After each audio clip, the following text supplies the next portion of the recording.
It was said the surface of Zeraltus 9 could shear metal from bone with its winds. The Threxians knew that to be myth-dramatic, poetic, a relic of early explorer romanticism, but even stripped of exaggeration, the moon was no place for the unarmored. Pale light from its fractured sun shimmered off jagged fields of vitrified soil and glass-slick dunes. The planet it orbited had long since collapsed inward, forming a hungry micro-well of gravity. Nothing native lived here, and nothing alien lingered long. But deep beneath the brittle crust, entombed in a vault of silicate and iron veins, the Threxians found what they had not known to seek, the first cache. It wasn't the energy spike that caught their attention, it was the silence, a localized null zone in the ambient quantum drift, impossible under known physics. Diggers came first, then field scholars, then the high curates of the Celestial Antiquities Guild. Within 2 years, an entire subterranean research cathedral had been constructed around the find, protected by ion-weave domes and denial fields. Inside, under hermetic glass and gravitational anchors, the artifacts were arranged like a museum, and a shrine had shared a child. 27 objects. None responded to scans, none matched known elements. All bore markings that resisted decoding. 1. A box the size of a human chest with bulbous corners and a warped metallic sheen, once flickered faintly when a scholar collapsed from dehydration near it. Another, a corroded tube with twin prongs, appeared to alter color based on proximity to live tissue. The rest offered only stillness, their surfaces unmarred by time, but etched with cryptic inscriptions that mocked AI and empath savant alike. The Threxians called them relics of the Forerunners. Some argued they were divine tools left behind by beings who had seeded consciousness across the stars. Others believed the artifacts were dangerous remnants of a civilization destroyed by its own hubris. Academies split, factions arose, a few even built new philosophies around the artifact's silence. And so, centuries passed. In year 1143 of the Threxian Enlightened Reckoning, with humanity newly entered into the galactic diplomatic scene, and still seen as crude but fascinating, an academic exchange was quietly approved. 2 humans would be permitted to observe Threxian cultural study. No touching, no theorizing, certainly no translating. That's how Jules ended up here. With a bad knee, a borrowed coat, 2 sizes too big, and a hunger for answers no one had invited him to chase. Jules had a headache and a half-melted protein bar in his left pocket. The guild-issued meals were nutritious. The texture, unfortunately, seemed to be legally classified as a punishment. He leaned closer to the transparent barrier, separating him from Artifact 4, a dark, ovoid object roughly the size of a toaster, though he'd never say that aloud. His internship mentor, Archivist Vren, had already scolded him once for a crass terrestrial comparison. Apparently, calling something a toaster around relics was like farting in a church during a funeral. Today, though, Vren was in council meeting, and Jules had been left to quietly document the surface glyphs using an old-world scriber slate. The Threxians didn't trust direct digital input around the relics. "Looks like Helvetica," Jules muttered as he scanned the lower edge of the artifact. He squinted. "No way." He leaned in. The corner of the casing bore a jagged, worn line of symbols. Unlike the elegant loops and fractal symmetries the Threxians had spent centuries decoding, this was blocky. Familiar. Very, very familiar. Property of Earth. "Do not touch." He said it out loud. It wasn't loud. It wasn't performative. It was the bewildered muttering of someone who just found a peanut butter jar at the bottom of a sarcophagus. The room fell silent, utterly. The ambient translation drones, normally emitting a low conversational whir, ceased. Then, Vren's voice echoed from behind him, low and strained. "What did you say?" Jules turned, slowly. It's probably a coincidence. I just thought the symbols looked like—" "You spoke the words," Vren said, eyes wide, frills trembling. "You deciphered an untranslated segment of Artifact 4. Jules blinked. "No, I just read it." Within hours, the hall was packed. Not just guild scholars, but diplomatic observers, off-world cultural analysts, and even a few time scryers. All stood in hushed circles, eyes locked on the artifact. A direct scan had confirmed the markings. Cross-examination with every known Threxian cipher yielded nothing.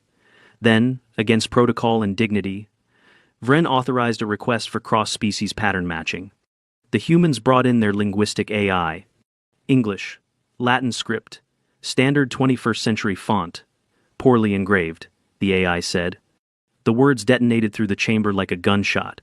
A junior scholar collapsed. By week's end, Jules had been moved to a monitored dorm and assigned 3 contextual advisors. His access to the artifact vault was suspended pending formal inquiry. 2 Threxian scholars publicly accused him of heresy by association. One tried to claim he had altered the artifact, though no physical evidence supported that. The more prominent question now was, if it was human in origin, how had it arrived on Cyraltis 9,000 of years ago, deep beneath sediment layers older than recorded galactic history? Back on Earth, the diplomatic anthropological corps was in full scramble. Jules gave 2 nervous interviews, tried to explain what he'd seen, and then took ill for 3 days with what turned out to be stress-induced gastritis and a minor ligament strain from sprinting up a glass ramp after someone yelled, "Detainment." It was during one of his monitored rest periods, propped on a med recliner with his knee elevated and wrapped in a compression brace, that he first met Clara Nyberg, Earth's lead cultural archivist. She was in her 60s, wore an ancient Pacifica University hoodie, and drank her nutrient blend straight from the bag. "Show me the scan again," she said, without introduction. Jules pulled it up. She stared at it. Then she laughed so hard she had to sit down. "Oh no," she said, wiping her eyes. "Oh, this is worse than I thought. What is it?" 1. She tapped the upper corner of the artifact scan. "See that? That's a corrosion mark from adhesive degradation. That thing had a sticker on it, a paper sticker. You can even see the edge tear. Classic 21st century manufacturing." Jules stared. "Satellite casing," Clara muttered. "Probably private sector, maybe university launched. We had a program, OSTARS, what was it called? Open Cosmos Challenge. Yeah. People just mailed crap into orbit. For posterity, for inspiration, for fun. Some of it got lost, some of it I guess didn't come back." She looked at him. "Jules, you may have just shattered 500 years of Threxian theology with a glorified trash can." Later that cycle, another human historian confirmed the presence of serial codes on Artifact 6, previously believed to be a quantum prayer engine, the code traced to an Elon Corps pigeon mimic orbital test. By then, panic had spread across Threxian academic sectors. And Jules?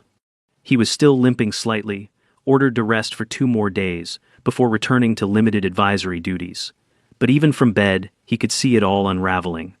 And the worst part? There were still 19 artifacts left. The Guild of Celestial Antiquities called for emergency conclave, then canceled it twice. By the time the 3rd session convened, most of the speakers were already shouting before the hall lights had even stabilized. Jules watched from the side gallery, a medical brace still hugging his knee. He'd been granted limited movement by the station's human doctor, who'd cautioned against overexertion.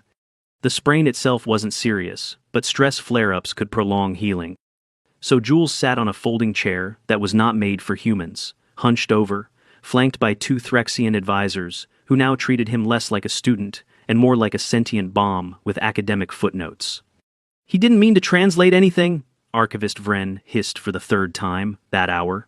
The translation drones were glitching slightly. Threxian dialects were not designed for interspecies damage control. He read a human object in a human script. It was ours who failed to detect it. A rival scholar from the oblique interpretation sect bared his frills. "We do not accept the idea that these divine vessels are our human refuse. This is misdirection. We demand a controlled linguistic reconstruction, one free of cultural pollution." Pollution. Jules rubbed his eyes. The translator had hesitated on that word.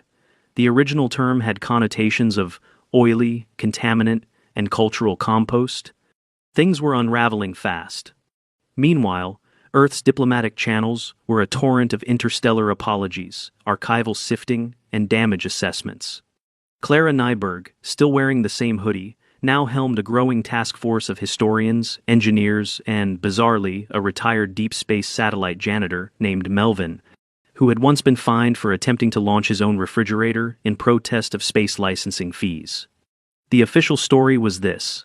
In the late 21st century, a semi-legal civilian initiative titled the Open Cosmos Challenge had accepted submissions from global applicants to launch creativity capsules into low and mid-orbit. Objects ranged from university projects to inspirational junk. Notably, a high school in Cincinnati had won second place for a satellite shaped like a cat's head. Of the 412 launched capsules, only 196 had officially deorbited. The rest had vanished, either flung out by gravitational slingshot errors or misidentified as debris during orbital cleanup efforts. No one had expected them to reach other planets. No one had expected them to survive millennia. No one had expected them to become holy. 3 more artifacts were scanned under human supervision.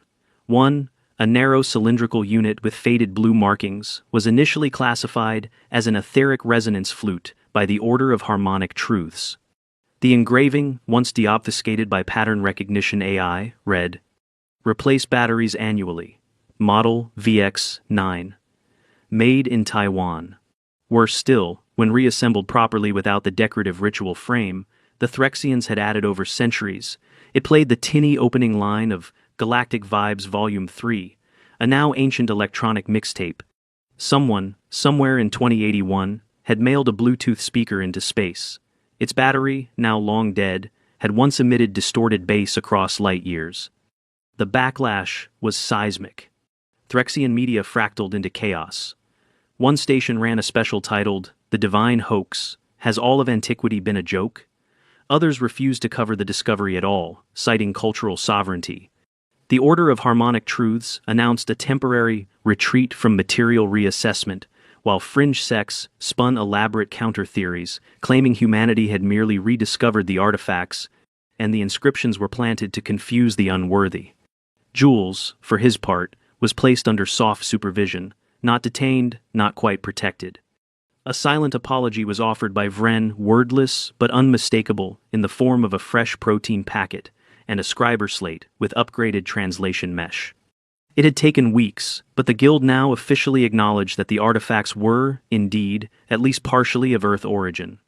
"Partially?" Jules had said, his voice still raspy from lack of sleep. "That's like calling the Titanic mildly submerged." And yet, amid the intellectual implosions, something else began to unfold. The Threxians weren't just humiliated, they were conflicted. Some scholars leaned into the embarrassment, organizing open forums with human engineers and tinkerers. These sessions were clumsy but electric. One module previously thought to contain a celestial harmonic core was confirmed by a visiting electrical hobbyist to be an 8-bits processor embedded in a makeshift Faraday cage. Others, still in denial, pushed back. Conspiracy theories bloomed that Earth had planted these objects retroactively, using temporal manipulation or stealth drones. That humans wanted to destabilize the Threxian spiritual scientific balance. That Jules himself was a precision-engineered provocateur. He wasn't even sure how to spell provocateur. And then came the fringe. A cluster of radical Threxians declared that Earth, in its cosmic randomness and chaotic intent, must itself be a divine expression, that its very absurdity was sacred. These acolytes began gathering weekly outside the research facility, chanting to a facsimile of a bent antenna and playing distorted mixtapes as offerings. One even shaved its frills to better mimic Jules's short hair. Jules tried to speak to them once. He asked them politely to please stop waving the replica toaster. They wept. At the center of it all, Artifact 11 remained untouched. It had been deemed too volatile for immediate reinterpretation, yet Jules couldn't stop thinking about it. It didn't look like a satellite. It looked sleek, heavy. He'd seen it up close once early on, before the crisis began. The markings were more weathered, less engraved than the others. But now, under revised scrutiny, even it began to shift. Clara and her team discovered a faint imprint on its rear panel. Prototype, NASA Science Fair entry, 2079. The name was partially legible. Jason K. something. "Let me get this straight," Vren said, eyes narrowed as he scanned the human documents. "You are telling me that this relic, this one in particular, was not even built by your space agency, but by a child?" Jules grimaced. "A teenager, with supervision." Vren looked haunted. What was its purpose? Hard to say. Part of the contest was open engineering. Some built communications prototypes, some just sent art. And this? Vren gestured to the sleek casing that now sat open, its internal components revealed to be something between a circuit sculpture and a weather balloon. Could be anything. It's possible it was meant to detect particle flow? Maybe. The science is sound-ish, but mostly it looks cool. Cool. Yeah, stylish, evocative, earthlings like that. Vren folded his arms, shoulders slumping under the weight of a civilization's academic legacy. We've been studying these things for hundreds of years. Jules didn't say anything. You know, Vren added after a long pause, one of our hymns was based on the modulation pattern of that speaker you identified. Entire symphonies composed in honor of Track 7. Jules tried not to laugh. Track 7 was called Space Beats for the Chronically Awake. I looked it up. The Threxian shuddered. By the end of the second month, Jules was no longer just a curiosity. He was a problem to solve. A voice in a room that wasn't meant for him, but also, increasingly, a necessary one. At Clara's suggestion, and with guild approval, a joint task force was formed to re-evaluate all Cyraltis 9 artifacts with full human collaboration. Jules, still on partial medical rest, was assigned a new title, Cultural Liaison of Unexpected Earth Origins. He was also moved to a proper workstation, given access to the main analysis array, and after one last scan of his knee, granted walking clearance. Still no stairs. A press briefing was scheduled.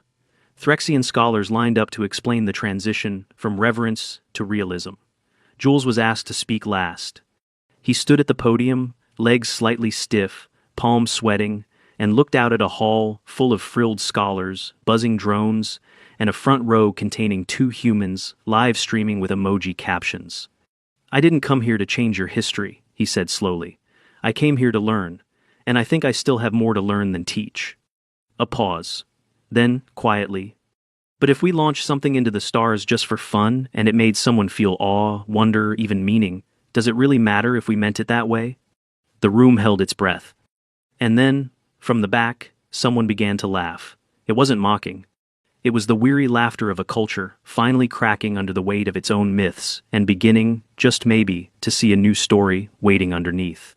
The statue was not Jules's idea.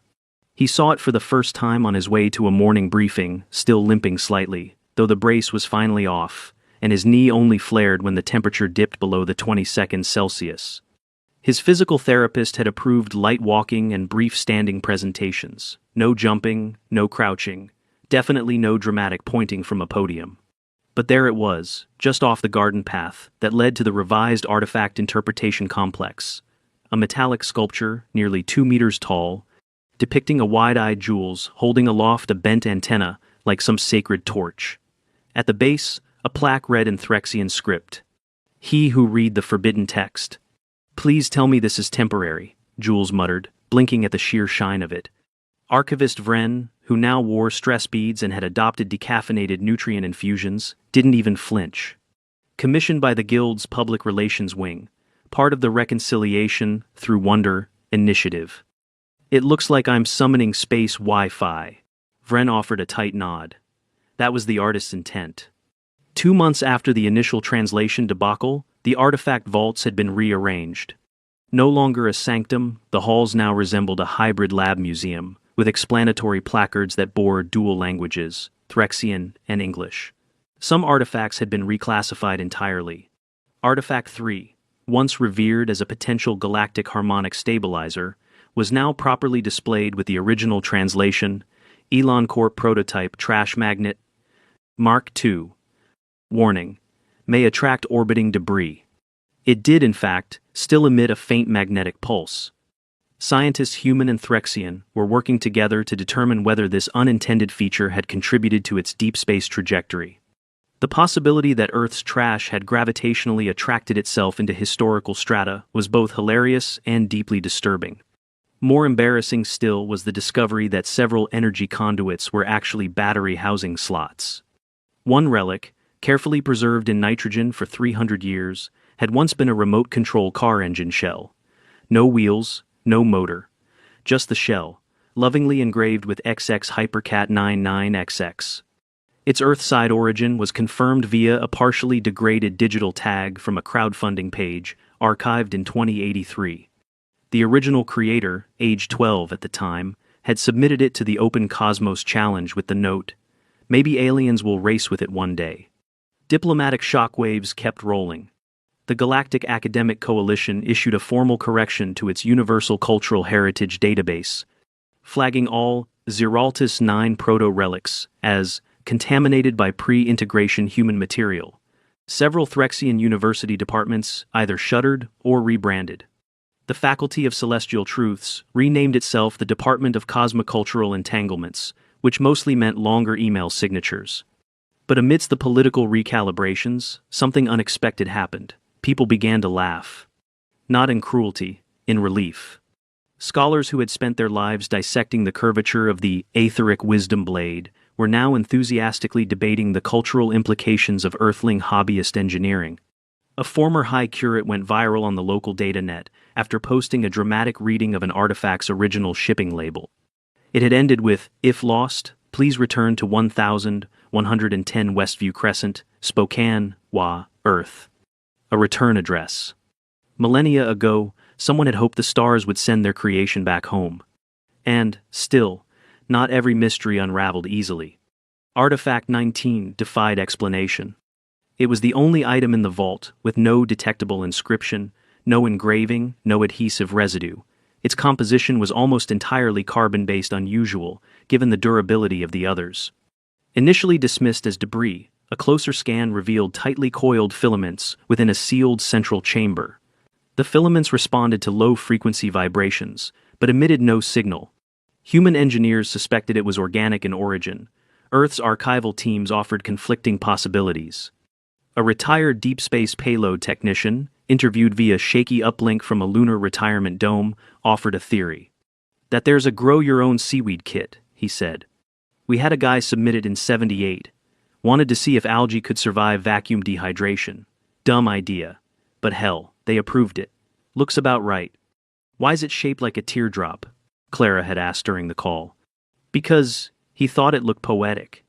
That answer satisfied no one. Meanwhile, Jules's new role as cultural liaison expanded.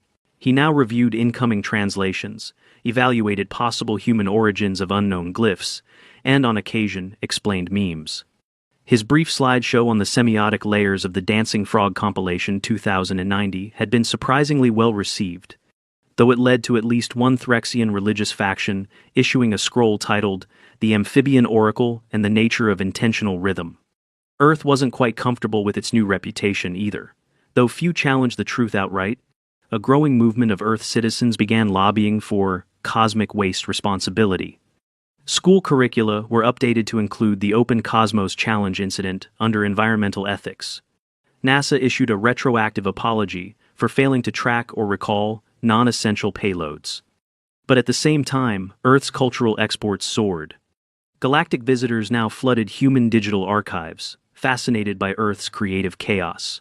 Sales of Galactic Vibes Volume 3 spiked. A remix made it to the Threxian Top 40 charts, triggering heated debate among traditionalists who preferred the original distorted tape. And Jules? He just tried to keep up. One quiet evening, back in his quarters, he received a transmission flagged as Historical Response Unit, Tier 4. He opened it. A short video played, grainy, warped by time. A boy, maybe 14, sat in a backyard workshop with half-glued circuit boards on the table. He grinned at the camera. "This is my entry for the Open Cosmos Challenge," he said. "I call it the Resonator. It's probably not functional, but I thought, maybe if someone finds it out there, they'll know we tried. That we reached out. That we wanted to say hello." The boy held up the prototype. It was unmistakable. Artifact 11. Jules sat still for a long time. Then he replayed it. Weeks later, with Threxian society slowly settling into its new shape, a final interspecies summit was scheduled to finalize cultural policy. The most critical clause was straightforward. Before declaring an object a sacred artifact, all galactic species must cross-reference with the Earth Origin Object Archive, EOO. It wasn't a law, more of a polite request backed by extremely humiliating precedent. Jules, now wearing a formal robe cut awkwardly for human anatomy, was asked to stand for the ceremonial signing. His knee twinged as he rose. Someone handed him a stylus. As he signed, a dozen cameras blinked, translation drones hummed, and through the glass dome above, Zeraltis 9's fractured sky stretched endless and unblinking. He wondered, briefly, How many other civilizations had misread humanity's noise as meaning? Then again, maybe it was meaning, unintended, unearned, but real nonetheless. He glanced at Vren, who gave a weary nod. Across the hall, a young Threxian scholar handed a group of initiates a freshly translated packet. Human Object Index. Volume 3. Experimental Kitchen Devices. Mistaken for Divine Implements. Later, as dusk pooled over the observatory ridge, Jules stood alone before the statue. He hadn't asked for fame. He hadn't asked to be the man who broke a civilization's heart, then helped it laugh again. He just wanted to know the truth. He reached out and gently touched the metal antenna in his statue's outstretched hand. "I still don't get it," he whispered. "But thanks for sending it." Above, a satellite fragment blinked silently across the stars. The final artifact had been sealed for longer than anyone alive, Threxian or otherwise, could comprehend. Labeled Artifact 0, it had never been on public display. Hidden beneath a level of the vault few even knew existed, it had no decorative housing, no ceremonial designations. There were no theories about it because no one had dared theorize.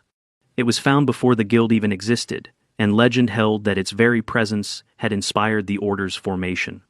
Jules only learned about it because Clara stumbled across a discrepancy in a long-forgotten cargo manifest.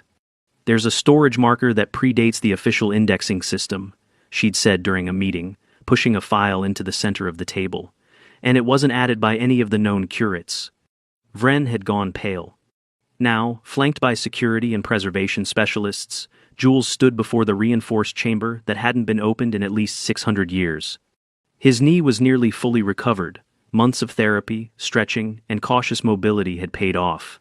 He wore reinforced gloves, not for protection, but to keep from contaminating what they still couldn't fully identify. The doors hissed open.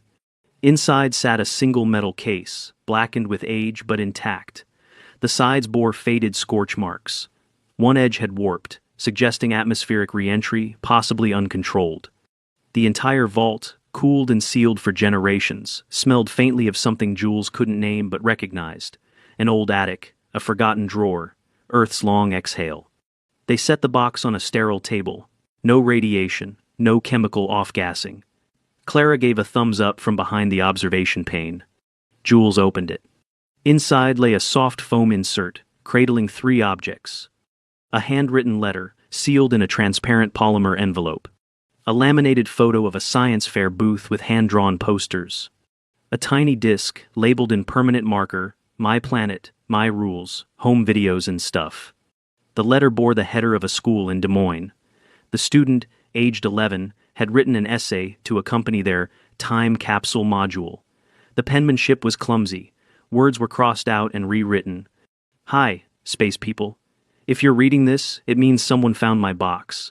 I hope you're nice. This is my planet. It's called Earth. I don't know if we'll still be here when you get this. I don't even know what you'll look like. I just want you to know we were here. We laughed a lot. Some of us were mean, but most tried their best. I made this box so no one would forget us. Please don't throw it away." Jules closed the letter gently. Then he picked up the disc. Back in the main auditorium, they streamed it publicly. No ceremony this time, just a simple transmission with shared bandwidth and open commentary. The footage was grainy, patched from legacy codecs Earth's engineers scrambled to emulate. A montage began, dogs playing in a park, a family singing happy birthday, a kid falling off a swing and laughing, a storm viewed from inside a tent, a street dancer performing near a subway entrance. Skateboards, sparklers, science fairs. The kind of moments that were too trivial to archive, too common to remember, but together, impossibly human. Then came a sequence of faces, smiling, waving, awkwardly posing with "Hi aliens" signs. At the end, the boy from Des Moines appeared again. "I hope this isn't garbage now. I tried to make it matter." He shrugged. "Anyway, bye." The video cut out. No music, no credits. Silence. Then, applause. Not thunderous, not staged. Just slow, uneven, real. Even the Threxian Council stood. Weeks later, a cultural delegation from Zeraltis 9 landed on Earth for the first time since the revelation. They were greeted not with ceremony, but with coffee and a curated tour of the Smithsonian's What We Lost, What We Found exhibit. Jules, now fully mobile, but carrying a collapsible cane just in case, acted as guide. The final display was simple.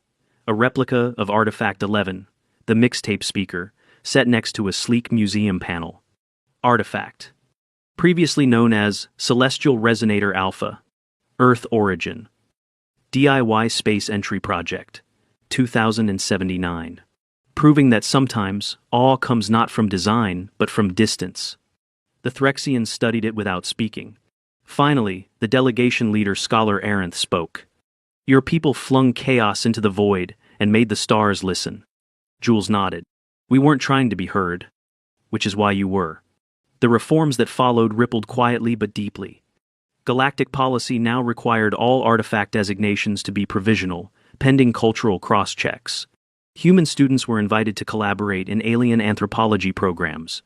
The phrase property of Earth became a widely accepted tagging category in interstellar databases, half respected, half satirical. And Jules? He declined a formal promotion, but agreed to continue in a rotating advisory role. On his off days, he taught workshops in contextual humor and accidental theology. Attendance was full every time. One evening, months later, Jules returned to the observatory ridge above the old vaults. The statue still stood weathered now, streaked slightly with moon dust. A Threxian child had draped a scarf over the antenna. Someone else had affixed a sticker to the base. Oops. He laughed. Far above, in the thinning atmosphere, one last fragment of Earth's past shimmered as it passed overhead. An old weather sensor unit, tumbling slowly, still bearing a faded engraving. To whomever finds this, have a nice day. And so, against all odds, against time and distance and every rule of reason, Earth had made its mark. Not with weapons. Not with wonders. With leftovers, love letters, and mixtapes. Jules sat beside the statue, the stars above him, glinting like old stories in the dark. It wasn't reverence. It wasn't mockery. It was something else entirely. Recognition.